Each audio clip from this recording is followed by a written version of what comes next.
ആവശ്യമാണ് സൃഷ്ടിയുടെ മാതാവെന്ന് പറയും. കർഷകരെ സംബന്ധിച്ച് അവൻ്റെ ഏറ്റവും ആവശ്യം എന്ന് പറയുന്നത് ഉൽപ്പാദനം വളരെ എളുപ്പത്തിലാവുകയും ജോലി അനായാസമാക്കുകയും ചെയ്യുക എന്നുള്ളതാണ്. അങ്ങനെ നടത്തിയ ഒരു ശ്രമവും പരീക്ഷണവുമാണ് ഇത്തരമൊരു യന്ത്രം കണ്ടുപിടിക്കുന്നതിലേക്ക് മാത്യു എബ്രഹാം എന്ന അപ്പച്ചൻ ചേട്ടനെ നയിച്ചത് അല്ലേ ചേട്ടാ?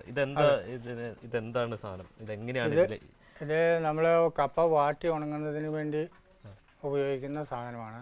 അതിന് അരിയാനായിട്ട് ഉപയോഗിക്കുന്നതാണ്. നേരത്തെ കൃഷി ചെയ്യുന്ന സമയത്ത് ഇങ്ങനെ ഒരു യന്ത്രം ഉണ്ടായിരുന്നില്ല? ഇല്ല. നേരത്തെ കൃഷി ചെയ്യുന്ന സമയത്ത് കൈകൊണ്ട് അരിയായിരുന്നു. അപ്പോൾ കൈകൊണ്ട് അരിയുമ്പോൾ നമുക്കത് ഒത്തിരി തടസ്സങ്ങൾ ഉണ്ടാകുന്നുണ്ട്, താമസം ഉണ്ടാകുന്നുണ്ട്. അപ്പോൾ ആ താമസമെല്ലാം മാറ്റിക്കൊണ്ട് പെട്ടെന്ന് അരിയാനുള്ള ഒരു മാർഗത്തെപ്പറ്റി ആലോചിച്ച് കിട്ടിയ ഒരു സംവിധാനമാണിത്. കപ്പ കൃഷി ഉണ്ടായിരുന്നു? എനിക്ക് 1.25 ഏക്കർ കപ്പ കൃഷി ഉണ്ടായിരുന്നു. നന്നായിട്ട് കപ്പ കൃഷി ഉണ്ടായിരുന്നു. അപ്പോൾ അന്ന് തന്നെ അരിയുമ്പോൾ ബുദ്ധിമുട്ടാണ്. അതിന് എളുപ്പമാർഗത്തിന് വേണ്ടി കണ്ടുപിടിച്ചാണ്. ഇതിപ്പം വളരെ എളുപ്പമാണ്. ഒരു മണിക്കൂറിൽ 150 കിലോ കപ്പ വരെ അരിയാൻ സാധിക്കും. അപ്പോൾ ആദ്യം ഇങ്ങനെ ഇതേ ഒരു മോഡലാണോ ഉണ്ടാക്കിയത് അതോ? അല്ലല്ല, ആദ്യം ഇത് തടി കൊണ്ടൊക്കെ പരീക്ഷിച്ച് നോക്കുമായത്. തടി പലക കൊണ്ടൊക്കെ ഉപയോഗിച്ചു. പലക കൊണ്ട് ഉപയോഗിച്ചപ്പം കുഴപ്പമില്ല. അപ്പോൾ ആ പലക ഈ വെയിൽ കൊള്ളുമ്പോഴും ഈ ഈർപ്പം കൂടുതലടിക്കുമ്പോഴും അത് പൊളഞ്ഞു പോകുന്നുണ്ട്.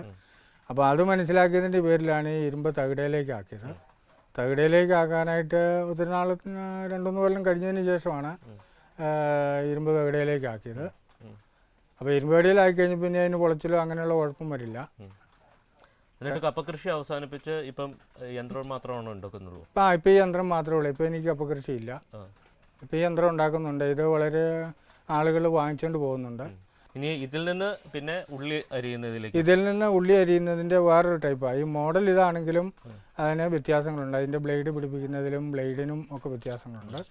അത് ഉള്ളി അരിയുന്നതിന് വേണ്ടി ഉണ്ടാക്കിയതാണ്. അത് പല ആൾക്കാരും ഇങ്ങനെ സവോള അരിയാവോ, ഉള്ളി അരിയാവോ, കപ്പ അരിയാവോ, വറുക്കാൻ അരിയാവോ എന്നൊക്കെ ചോദിച്ചതിൻ്റെ പേരിൽ അന്ന് മുതൽ ആലോചിച്ച് രൂപപ്പെടുത്തിയാണ് ഉള്ളി അരിയുന്നത്. ഇപ്പോൾ അതുകൊണ്ട് വളരെ ആളുകൾ അത് ഉപയോഗിക്കുന്നുണ്ട്. ഉള്ളി അരിയാം, കപ്പ വറുക്കാൻ അരിയാം, വാഴയ്ക്ക വറുക്കാൻ അരിയാം, കിഴങ്ങ് വറുക്കാൻ അരിയാം. അങ്ങനെ ചെറുതായിട്ട് അരിയാവുന്ന എല്ലാ കാര്യങ്ങളും ചെയ്യാൻ സാധിക്കും. അതുകൊണ്ട് എന്നിട്ട് ഇതിപ്പോൾ ആളുകൾ വന്ന് മേടിച്ചുകൊണ്ട് പോകുന്നുണ്ട്. എത്ര രൂപയ്ക്കൊക്കെ കൊടുക്കുന്നത്? ഇതിന് വിലയാകും 6000 രൂപ വിലയാകും. കാരണം അതുപോലെ പണിയുണ്ട്, മെറ്റീരിയലിൻ്റെ മുടക്കമുണ്ട്. അതുകൊണ്ട് അത്രയും പൈസയാവും. പിന്നെ ഉള്ളി അരിയുന്നതിന് 5000 രൂപയാവും. ചെറിയ ഹോട്ടലൊക്കെ ഉള്ളവർക്ക് ഉള്ളി അരിയുന്ന മെഷീനൊക്കെ ഉപയോഗിക്കാം അല്ലേ? മെഷീൻ ഉപയോഗിക്കാം.